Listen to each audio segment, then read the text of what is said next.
എല്ലാവർക്കും genius junction എന്ന എൻ്റെ യൂട്യൂബ് ചാനലിലേക്ക് സ്വാഗതം. ഇന്ന് ഈ വീഡിയോയിൽ ഉൾപ്പെടുത്തിയിട്ടുള്ളത് പുതിയ SCERT 5ാം ക്ലാസ്സിലെ ബേസിക് സയൻസിലെ ചാപ്റ്റേഴ്സാണ്. അതിൽ ആദ്യത്തെ ചാപ്റ്ററിന് തുടങ്ങുക ചെയ്യുന്നത് ചാപ്റ്ററിൻ്റെ പേര് എന്ന് പറയുന്നത് ഒറ്റയല്ലൊരു ജീവിയും.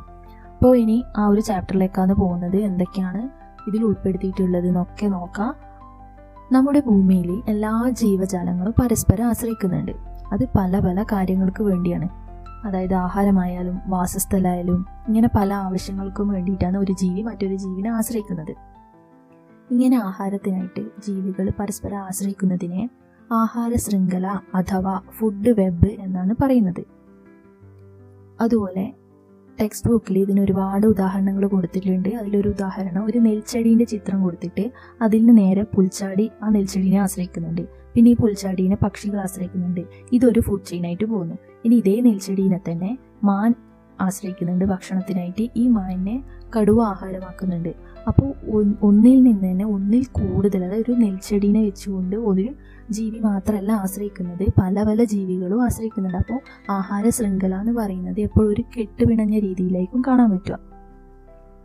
ഈ ഒരു ആഹാര ശൃംഖല എന്ന് പറയുന്നത് എല്ലാ സ്ഥലങ്ങളിലും കാണാൻ പറ്റും. ഇപ്പം നദികളിലായാലും കടലിലായാലും പല പല ജലാശയങ്ങളിലായാലും പുൽമേട്ടിലായാലും എല്ലാവിടെയും ഈ ഒരു രീതിയിൽ ആഹാര ശൃംഖല നിലനിൽക്കുന്നുണ്ട്. അപ്പോൾ ഇനി കടലിലെ ആഹാര ശൃംഖല എങ്ങനെയാണെന്നാണ് നോക്കാൻ പോകുന്നത്. ഒരു ടെക്സ്റ്റ് കൊടുത്തിട്ട്, അതായത് ചെറിയൊരു ടേബിളിൻ്റെ ഉള്ളിലായിട്ട് പറയുന്ന കാര്യങ്ങളാണ്. അതായത് സ്രാവ് എന്ന് പറഞ്ഞ ജീവി എന്തൊക്കെയാണ് ആഹാരമാക്കുന്നത്? കണവ, ചെറിയ മീനുകൾ, കടലാമ, ഇതിനൊക്കെ ആഹാരമാക്കിയിട്ടാണ് സ്രാവ് അതിൻ്റെ ജീവൻ നിലനിർത്തുന്നത്. അതുപോലെ മറ്റൊന്നാണ് കടലാമ ആഹാരമാക്കുന്നത് സസ്യഭാഗങ്ങളും അതുപോലെ തന്നെ ചെറിയ മീനുകളെയാണ്. എന്നാൽ ഈ ചെറിയ മീനുകളെ പ്രധാന ആഹാരം എന്ന് പറയുന്നത് പ്ലവകങ്ങളാണ്. ഇപ്പോൾ PSCയുമായിട്ട് ബന്ധപ്പെട്ട് ഒരുപാട് കേൾക്കുന്നതാണ്. എന്താണ് ഈ പ്ലവകം എന്ന് പറഞ്ഞാൽ? ജലാശയങ്ങളിൽ സ്വതന്ത്രമായി ഒഴുകി നടക്കുന്ന ചെറു സസ്യങ്ങളാണ് ഈ പ്ലവകം എന്ന് പറയുന്നത്. അപ്പോൾ സമുദ്രം എന്ന ആവാസ വ്യവസ്ഥയുടെ ഉൽപാദകരാണ് ഇവ. അപ്പോൾ ഈ പ്ലവകം എന്ന് പറയുന്നത് ആരാ കഴിക്കുന്നത്? ചെറിയ മീനുകൾ കഴിക്കുന്നുണ്ട് എന്നാണ് പറയുന്നത്. ഇനി പറയാൻ പോകുന്നത് എന്താണ് ആവാസം എന്ന വാക്കുകൊണ്ട് അർത്ഥമാക്കുന്നത്. അതായത് ജീവികൾക്ക് നിലനിൽപ്പിന് ആവശ്യമായ ഒരു സ്വാഭാവിക ചുറ്റുപാടിനെയാണ് ആവാസം എന്ന് പറയുന്നത്. അപ്പോൾ ആവാസം എന്ന് പറയുന്നതിന് ഉദാഹരണമായിട്ട് ഇപ്പോൾ വയൽ പറയാൻ പറ്റും, ഉദ്യാനങ്ങൾ പറയാൻ പറ്റും. അപ്പോൾ വയൽ എന്ന് പറയുന്ന ഒരു ആവാസത്തിനെ കുറിച്ച് പറയുകയാണെങ്കിൽ നിരവധി ജീവികൾക്ക് നിലനിൽപ്പിന് ആവശ്യമായ എല്ലാ ഘടകങ്ങളും അടങ്ങിയ ഒരു ചുറ്റുപാടാണ് ഈ വയൽ എന്ന് പറയുന്നത്. അപ്പോൾ അവിടെ മത്സ്യത്തിന് പുറമെ മറ്റു പല ജീവികളുടെ ആവാസമാണ്. മത്സ്യം മാത്രമല്ല, ഇപ്പോൾ തവളയായാലും പക്ഷികളായാലും എല്ലാം അവിടെ ആവാസത്തിന് വേണ്ടിയിട്ട് ഉപയോഗിക്കുന്നത്. മാത്രമല്ല ആവാസത്തിന് ഉദാഹരണമായി വരുന്നത് മരുഭൂമികളും പുൽമേടുകളും എല്ലാം ഓരോരോ ആവാസങ്ങളാണ്. അവിടെയെല്ലാം ഓരോ രീതിയിൽ ആഹാര ശൃംഖലയും കാണാൻ പറ്റും. എല്ലാം വ്യത്യസ്തമായിരിക്കും. ഇനി പിന്നെ പറയുന്നതാണ് കടുവ സംരക്ഷണത്തിനെ കുറിച്ചിട്ട് കുറച്ച് പോയിന്റ് പറയുന്നുണ്ട്. എന്തുകൊണ്ടാണ് കടുവകളെ സംരക്ഷിക്കണം എന്ന് പറയുന്നത് ഒന്ന് വായിച്ചു നോക്കാം. ഭക്ഷ്യശൃംഖലയിലെ ഏറ്റവും ഉയർന്ന കണ്ണിയിൽ പെടുന്ന ജീവിയാണ് കടുവ. കടുവ എന്ന് പറയുന്നത് ഏറ്റവും ഉയർന്ന കണ്ണിയിൽ പെടുന്നതാണ്. ഏറ്റവും താഴ്ന്ന കണ്ണിയിലാണ് ചെറിയ ജീവികൾ ഉണ്ടാവുക. അപ്പോൾ ഒരു ആവാസ വ്യവസ്ഥയിലെ സസ്യാഹാരികളെയും മാംസാഹാരികളുടെയും എണ്ണം ആരോഗ്യകരമായി നിലനിർത്തുന്നതിൽ ഓരോ കണ്ണിയിലെയും ജീവികൾക്ക് പങ്കുണ്ട്. ആഹാര ശൃംഖലയിലെ താഴെ കണ്ണിയിലുള്ള ചില ജീവിവർഗങ്ങൾ നശിച്ചാൽ അവയ്ക്ക് പകരം അതേ ധർമ്മം ചെയ്യുന്ന മറ്റു ജീവിവർഗങ്ങൾ ഉണ്ടായിന്ന് വരാം. അതായത് താഴെ കണ്ണിയിലുള്ള ജീവികൾ നശിച്ചാൽ ചിലപ്പോൾ അതിന് പകരം അതേ ധർമ്മം ചെയ്യുന്ന മറ്റ് ജീവികളെ കിട്ടും. എന്നാൽ കടുവ പോലെയുള്ള ജീവികൾ ഇല്ലാതായാൽ പകരം ആ ധർമ്മം നിർവഹിക്കാൻ മറ്റു ജീവികൾ അധികം ഉണ്ടാവില്ല. അപ്പോൾ കടുവകൾ എന്ന് പറയുന്നത് ഉയർന്ന കണ്ണിയിലാണ്. അവ ഇല്ലാണ്ടായാൽ ആ ഒരു ആഹാര ശൃംഖല ചിലപ്പോൾ മുന്നോട്ട് പോയി വരില്ല. അതുകൊണ്ടാണ് കടുവകൾ കൂടാതെ ഉയർന്ന കണ്ണിയിലെ ജീവികളെയും സംരക്ഷിക്കണമെന്ന് പറയുന്നത്. അടുത്തത് പറയുന്നതാണ് അധിനിവേശക്കാർ എന്ന ഒരു ടോപ്പിക്കിലേക്കാണ് പോകുന്നത്. നമുക്കറിയാൻ പറ്റുന്നതാണ്, ഇപ്പം നമ്മുടെ രാജ്യത്തേക്ക് മറ്റു പല ഭൂഖണ്ഡങ്ങളിൽ നിന്നും മറ്റു പല രാജ്യങ്ങളിൽ നിന്നും ഒരുപാട് ജീവികളൊക്കെ കൊണ്ടുവന്നിട്ട് വളർത്തുന്നൊക്കെയുണ്ട്. അങ്ങനെ ഉള്ള ഒന്നാണ് ആഫ്രിക്കൻ മുഷി എന്ന് പറയുന്നത്. ആഫ്രിക്കൻ ഭൂഖണ്ഡത്തിൽ കാണപ്പെടുന്ന ഒരു മത്സ്യമാണ് ആഫ്രിക്കൻ മുഷി. ഇവ വളരെ പെട്ടെന്ന് വളർന്നു പെരുകുന്നു. അതുപോലെ കേരളത്തിലെ ചില ജലാശയങ്ങളിൽ അധിനിവേശ മത്സ്യമായിട്ട് ഇവ കാണപ്പെടുന്നുണ്ട്. ഇവ വരുന്നത് കൊണ്ടുള്ള ബുദ്ധിമുട്ട് എന്ന് പറയുന്നത് നമ്മുടെ ജലാശയങ്ങളിലെ നാടൻ മത്സ്യങ്ങളെയാണ് ഈ ആഫ്രിക്കൻ മുഷി പ്രധാനമായിട്ട് ആഹാരമാക്കുന്നത്. അതുകൊണ്ട് ഈ ആഫ്രിക്കൻ മുഷീനെ കൊണ്ടുവന്നാൽ നമ്മുടെ നാട്ടിലെ ചെറിയ മത്സ്യങ്ങളൊന്നും ഇല്ലാണ്ടാവും, അതിൻ്റെ ആവാസ വ്യവസ്ഥയെ അത് മോശമായ രീതിയിൽ ബാധിക്കുകയും ചെയ്യും. അപ്പോൾ അതാണ് അവിടെ പറഞ്ഞിട്ടുള്ളത്.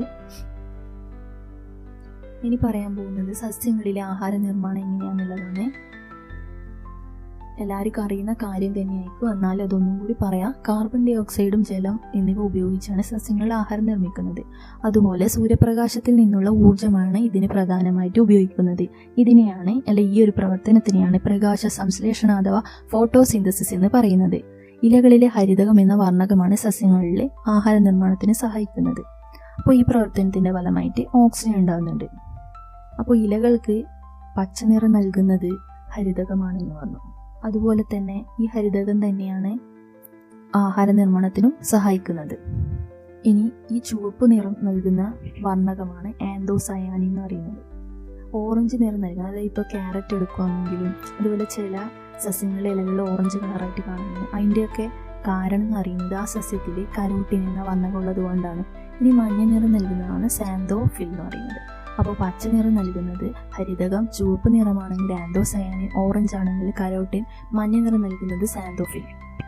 ഇനി പറയുന്നത് സസ്യങ്ങളുടെ ശ്വസന രീതി അല്ലെങ്കിൽ പ്രകാശ സംശ്ലേഷണം, ഇതെല്ലാം പകൽ സമയത്തും രാത്രി സമയത്തും നടക്കും തമ്മിലുള്ളൊരു വ്യത്യാസമാണ്. ഇപ്പോൾ പകൽ സമയത്താണെങ്കിൽ പ്രകാശ സംശ്ലേഷണം നടക്കുമ്പോൾ കാർബൺ ഡൈ ഓക്സൈഡിനെ സ്വീകരിച്ചിട്ട് ഓക്സിജൻ പുറത്തേക്ക് സസ്യങ്ങൾ വിടുക ചെയ്യുന്നത്.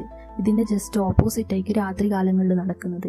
അതായത് സസ്യങ്ങൾ ഓക്സിജൻ ഉപയോഗിക്കും, പുറത്തേക്ക് പോകുന്നത് കാർബൺ ഡൈ ഓക്സൈഡ് ആയിരിക്കും. അതുകൊണ്ടാണ് രാത്രി കാലങ്ങളിലൊക്കെ ഈ ചെടികൾ ബെഡ്റൂമിലോ അങ്ങനത്തെ റൂമുകളിലൊന്നും വെക്കാൻ പാടില്ല എന്ന് പറയുന്നതിൻ്റെ അടുത്തതായിട്ട് പോകുന്ന ടോപ്പിക്കാണ് ആതിഥേയ സസ്യങ്ങളെ പറ്റിയിട്ട്.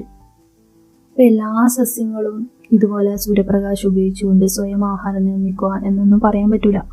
അതായത് മാവായാലും ഇത്തിൽക്കണ്ണി, മൂടിലത്താഴി, മരവാഴ ഇവയിലെല്ലാം ഓരോ രീതിയിലാണ് ആഹാര നിർമ്മാണം നടക്കുന്നത്. ഇപ്പോൾ മരവാഴ എന്നതിനടുത്ത് പറയുകയാണെങ്കിൽ ചെറിയ വേരുകളായിരിക്കും മരവാഴക്ക്. ഇത് മറ്റൊരു മരത്തിൽ പറ്റിപ്പിടിച്ച് വളരുന്ന ഒരു ചെടിയാണ്. അപ്പോൾ കട്ടി കൂടിയ വേരുകൾ അന്തരീക്ഷത്തിൽ നിന്ന് ഈർപ്പം വലിച്ചെടുക്കുകയാണ് ചെയ്യുന്നത്. വാസസ്ഥലത്തിനായി മാത്രമാണ് ഇവ ആതിഥേയ സസ്യങ്ങളെ ആശ്രയിക്കുന്നത്. തൽക്കാലം ഒരു വാസസ്ഥലം എന്ന രീതിയിൽ മറ്റൊരു മാവിനെയോ ഒക്കെ ആശ്രയിച്ചിട്ട് അവിടെ പറ്റിപ്പിടിച്ച് വളരും. ഇത്തരം സസ്യങ്ങളുടെ പേരാണ് എപ്പിഫൈറ്റുകൾ.